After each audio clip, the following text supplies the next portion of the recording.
Oh my god, don't tell me this entire book is gonna be about fishing. Can we get back to the fishing? Because that's more interesting than this. I don't think I like it. I'm not having a good time. I'm not live, laugh, loving.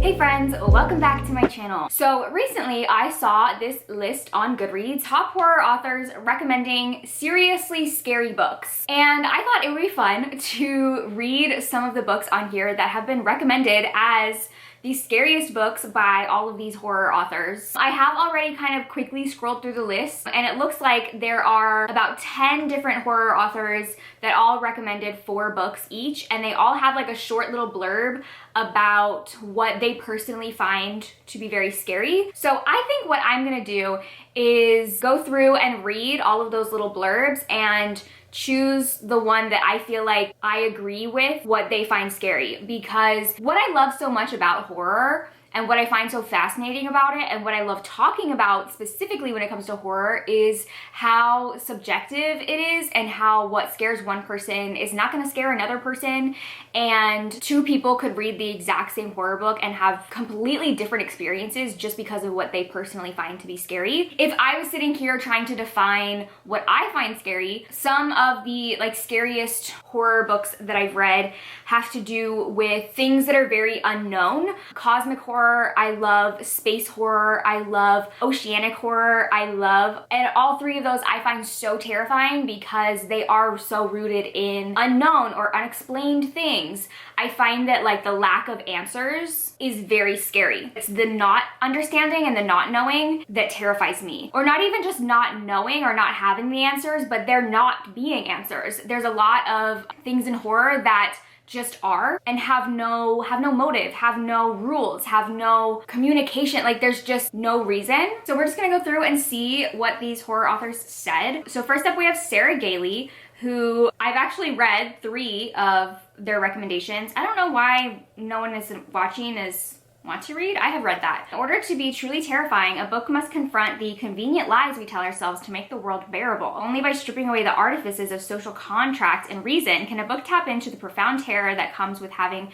to survive in an unknowable reality. I do really like that. I think since I've already read almost all of these books, we're gonna pick somebody else. Okay, Gabino Iglesias. A book is frightening to me when it makes me feel unsettled. Fear, both real and supernatural, is very personal. Exactly. Any narrative can make me feel unsettled or disturbed because of its proximity to real life. I think I don't find a lot of real life horror to be like the most scary to me. There are aspects of that I do find scary. Home invasion really scares me. Since I live alone, that's like a genuine like fear of mine. Ooh, okay, T. Kingfisher. T. Kingfisher. If you don't know, T. Kingfisher is my favorite author, not just my favorite horror author, but my favorite author in general. So T. Kingfisher said, "What frightens me most in a book are the creatures with motivations I cannot understand. I live in fear of bug-eyed aliens and Mothmen because I don't know what they want.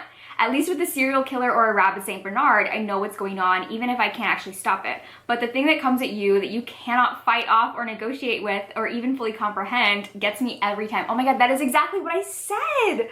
Oh my god, okay. I feel like T. Kingfisher is who we should choose because I have not read any of these recommendations. The only one that I've actually heard of is Annihilation. So we have The Willows, which is very interesting because The Hollow Places are about willow trees. Oh, interesting. This was written in 1907. The classic? I've never heard of this. Most ominous are the masses of dense, menacing willows, which move of their own will as though alive. Oh my god, was this the inspiration for The Hollow Places? Oh my god, we have to read that. Then we have Stephen King from Buick 8, which I'm gonna be honest, this does not look great to me. There's a cherry Buick no one has touched in years, but there's more power under the hood than anyone can handle.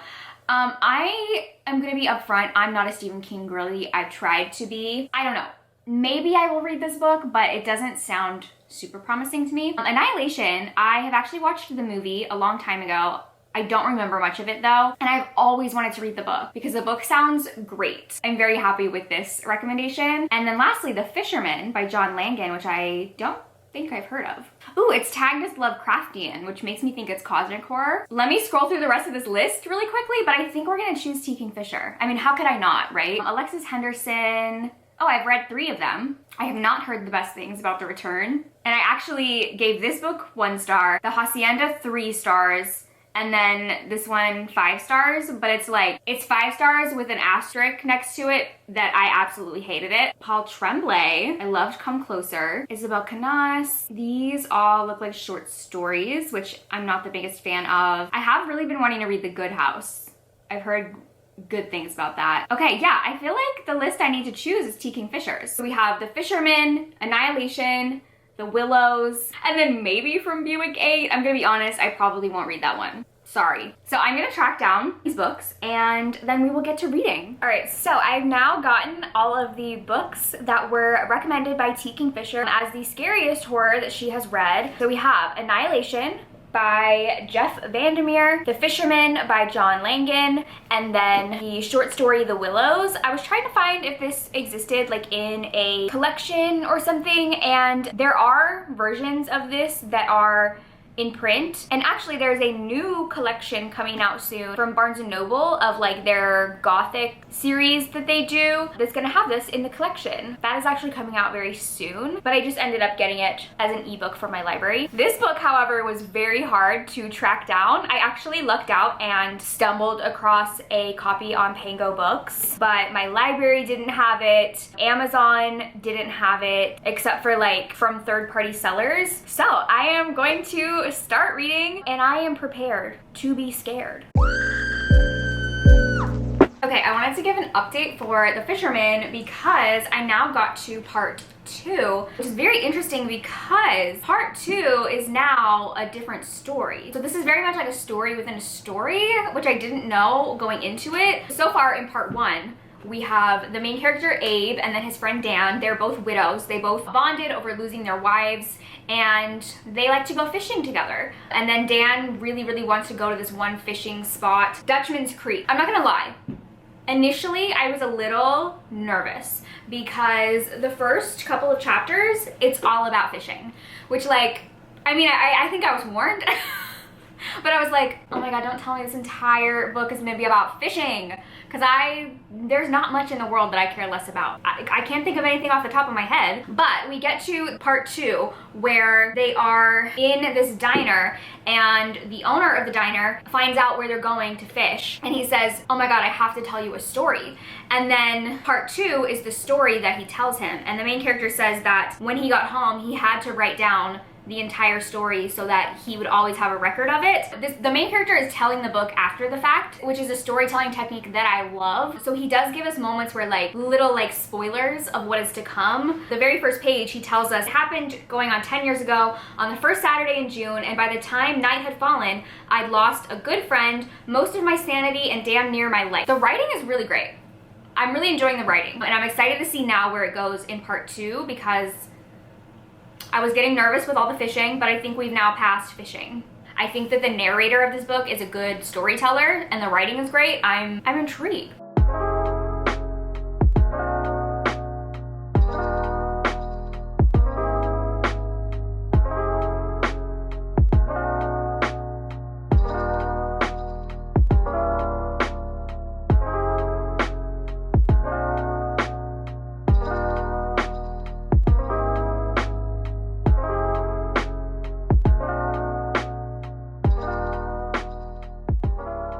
I am now 100 pages into The Fisherman, and I keep going back and forth where I'm like, this is boring.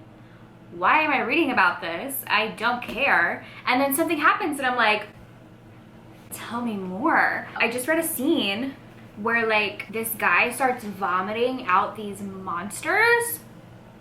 Huh? Where did that come from? And now I'm sucked back in. Now I'm like, tell me more about these monsters that he just vomited out of his mouth. It was all of these eyeballs. What do you mean? But then I'll go back to another part and I'm like, this is boring. So I'm gonna keep going. I am just very conflicted right now. Very conflicted feelings. Okay, I listened to like another 10 pages. What am I reading? What is happening? This just keeps going in directions and I'm like, not expecting. What is this book?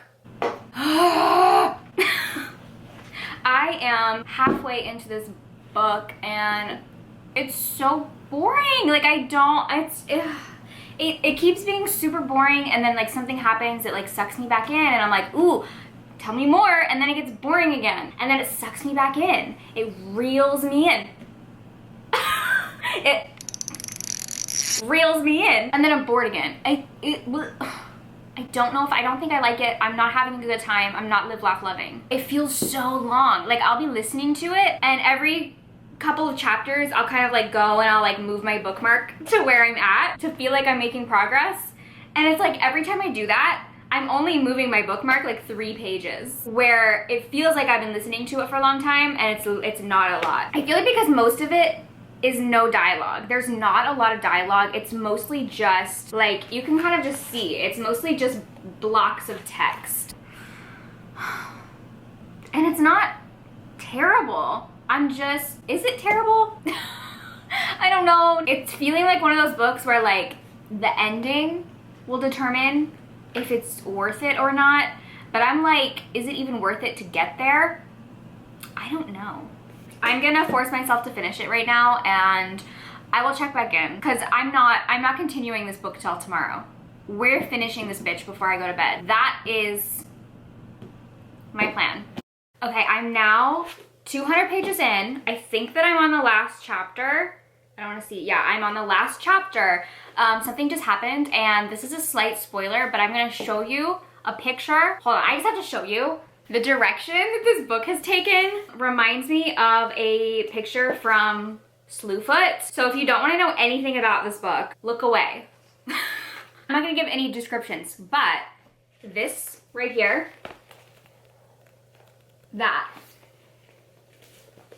all I'm gonna say. I'm gonna listen to this last chapter and then we're gonna be done with this book. Okay, I finished The Fisherman. No, I did not like it. You know when it's like, this meeting could have been an email. This book could have been a novella. It did not need to be this long. The ending, I will admit, the ending, like the last 30 pages, I enjoyed. Was it worth the 200 pages before that? Absolutely not. Absolutely not. Honestly, the entire short story, I feel like could have been taken out. Like, it literally could have just been act 1 and 3. I get like having the context of the short story. It was just so boring. It was so boring. This could have been a novella. Like, take that whole chapter, that whole part out. Take all of this out. Because like, if it had just been these 2 parts, it would have been a very interesting novella. And that's not to say that things in this section weren't enjoyable. There was a couple things that I was like, ooh, that's kind of weird. That's kind of creepy. I kind of like that. But overall, boring. I'm so sad because I felt like I was gonna love this, honestly. It did remind me of Crossroads by Laurel Hightower, which is another novella. Should have been a novella. 2 stars. I'm trying to think why T. Kingfisher loved this, and I don't know. What? Huh? This was just a waste of my time, honestly. And you know what's actually crazy? I was starting to miss the fishing. Part 2 had like no fishing, and I was like, can we get back to the fishing? Because that's more interesting than this. Me thinking the fishing was more interesting? Absolutely not. I want to give the book 1 star for me wishing I could read more about fishing. Rude! So I just finished listening to the Willows short story. It's only 2 hours and you can find free audiobooks on YouTube. The one that I listened to actually was really good. It's from the Horror Babble channel. This novella was written in 1907. It was actually a very big influence for H.P. Lovecraft, who is kind of known to be like the father of cosmic horror. I think like the only like classic horror that I've read that like predates 1970s is Carmilla, which I read very recently, and I really enjoyed that. I think something in my mind was like just thinking that horror was more of like a newer genre, when I know that's absolutely not true, but in my mind I always thought of it like that. Like when I think of horror, I think of modern horror versus any of like the classics. But this was really good, and I feel like I enjoyed it more knowing that it was the inspiration for The Hollow Places, which actually, let me grab. I wanted to talk about T. Kingfisher's horror books. So this short story, it was the inspiration for The Hollow Places, which I think is really cool. This is one of my top 5 favorite horror books ever. And I actually didn't know that it was based on anything. Like, it's very much inspired by the short story. So I would recommend, if you're a fan of the Hollow Places, to read The Willows, just for like the added context, especially because the Willows in this book were horrifying to me. And I feel like this book and the short story is just a very prime example of this idea that T. Kingfisher was talking about that really scares her. And that's having something that, like, this entity that you can't reason with, that has no real motive, has no real rules, it just kind of is. And that is so terrifying. And yeah, The Willows is a really good example of that. I think something that I really enjoy about all of T. Kingfisher's horror is that they all kind of have aspects of like nature and animals. I think that they all kind of have that similar aspect of something that has no reasoning or motive or purpose, or something you can't communicate with. So in the Hollow Places, you have the Willows, What Moves the Dead, the rabbits, the fungi, A House with Good Bones, A Haunted House, vultures. If I was ranking T. Kingfisher's horror books, it would definitely go in like this order: Hollow Places fully being on top, then What Moves the Dead, A House with Good Bones, and The Twisted Ones. But yeah, I really enjoyed this short story. I'm not gonna give it a rating because it is just so short. I'm gonna give it more like a thumbs up. I have finished Annihilation. I kept meaning to update, but then I read most of the book in one sitting. Like, I read the first 40 pages, and then I spent like a week not reading it, and then I read the last end of it in one sitting. And I really enjoyed this. I think out of everything that I've read for this video, this is definitely my favorite. I mean, it was the thing that I was the most excited to read going into it. I loved this. So if you don't know what Annihilation is about, it's about this zone called Area X that has been cut off from the rest of the world for decades, and nature has reclaimed that area. The government has been sending in different teams of researchers to go in and explore and figure out what is going on with that area, but every time the people that they send in end up either dying while they're in there or coming back very different and killing themselves later on. And so each time that they send people in, they send like different variations of people. They'll send in like a whole team of men, a team of all people over the age of 40, a team, like they're just like trying to do different variables. So this current team that is going in is all women. The book that we're reading is the journal that the main character is keeping, because everyone who goes in there has to keep a journal so that when they do die, the next team that comes in can still have their research. So what's very interesting is in the very beginning, the main character mentions she's not even gonna give names to all the people that she's with because it won't matter. Everyone will be dead in a couple days. So we never learn anybody's name. We don't even know the main character's name. And it's very much written like a scientific journal with like observations and predictions. And I think the way that it was written was really cool. It's very like almost clinical. I feel like describing it like that doesn't sound good, but in the context of the story, I loved how it was written. I really love books that are around like an expedition crew. Some other examples that I love are Into the Drowning Deep, Dead Silence, The Luminous Dead. Like anyone who's going into a place trying to study an environment or study a specific creature or thing, I really love that. And there were definitely like some creepy moments in here. I actually think that I preferred this to the movie. It's been a very long time since I watched the movie, and before reading this, I actually kind of couldn't remember the movie at all, but as I was reading it, I was remembering things. Most specifically, I was remembering the differences, and I preferred a lot of the things from the book. I will have to rewatch the movie now that I've read this and see how they actually compare, but like the entire ending is very different, and I preferred the ending here. The meaning of Annihilation is different, and I also preferred it here. I definitely think I'm gonna continue this series because it leaves off with like a lot of questions, and I think it's a trilogy, so I definitely want to continue. I'm gonna be giving this 4 stars. I really enjoyed it, and I'm glad that I read it. I feel like unlike The Fisherman, I can see this being like a T. Kingfisher type of book, and I feel like I could see some influences from this to her horror books that I've read. So to kind of wrap up this vlog, I had one great win, one not great win. We have a 4-star and a 2-star, and then I really enjoyed the Willows short story. I feel like this was an interesting experiment to see what T. Kingfisher finds to be very scary. I do feel like we align in those things. Like, I was scared through parts of all of these books. None of them like outright terrified me. Let me know if I should do any of the other authors from that list and see